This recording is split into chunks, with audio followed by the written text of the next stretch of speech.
Jon Snow declared war against House Bolton. That the first challenge he faced was a lack of troops. His original plan was to rally the wildling tribes in the north to his cause. However, the wildlings weren't fools. After the battle at Hardhome, the only ones who made it south of the wall with Jon were the elderly, the sick, and the injured. Less than 2,000 of them were still fit to fight. From their perspective, Jon's conflict with the Boltons was a personal feud, one not worth dying for. And look at us now.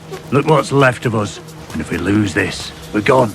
Dozens of tribes, hundreds of generations. Be like we were never there at all. We'll be the last of the free folk. To Jon, though, the wildlings were short-sighted. They didn't understand how deeply the northern houses despised them. If Jon lost to Ramsay Bolton, those houses would unite and drive the wildlings back beyond the wall. And when that happened, they'd be trapped White Walkers behind them, hostile northern forces in front. Their tribes would be wiped out. Jon tried to make them see that they were all in the same boat now. Either they win together or perish together. With no real choice, the wildlings agreed to fight by his side. But even with the wildlings, Jon's forces were no match for the Boltons. So he and Sansa set off across the north, hoping to rally the remaining houses under the Stark name. These houses had once sworn loyalty to the Starks, but after the death of the king in the north, most had bent the knee to the Boltons. Their oaths, it seemed, only held when power was on the Stark side.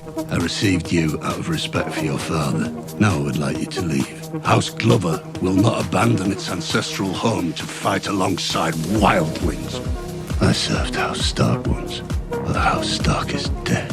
When Jon and Sansa came asking for help, they were met mostly with scorn and rejection. Still, Jon refused to give up. They visited every house, speaking with every lord, pleading their case. Eventually, a few houses pledged their support, that the troops they provided were still far too few to face the Bolton army. It wasn't enough, but it was all they had. Whether they could win or not, they had no choice but to fight.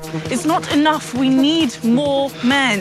There's no time. If we went down to Castle Kerwin, I know that Lord Kerwin... We fight with the army we have. What Jon hadn't fully considered was how hard it would be to make his soldiers fight alongside the wildlings. The free folk and the people of the north had been at war for thousands of years. They didn't just mistrust each other, they were sworn enemies. If things weren't handled carefully, they might end up turning on each other before the battle even began. Uniting the wildlings and the northern soldiers became Jon's most urgent problem. Meanwhile, Sansa was losing faith. She believed they didn't stand a chance against the Boltons with so few men. So she made a decision. She wrote to Petyr Baelish, Littlefinger, and asked him to send reinforcements. What she didn't realize was that Littlefinger was a cunning and dangerous predator, one who always had his own game in mind.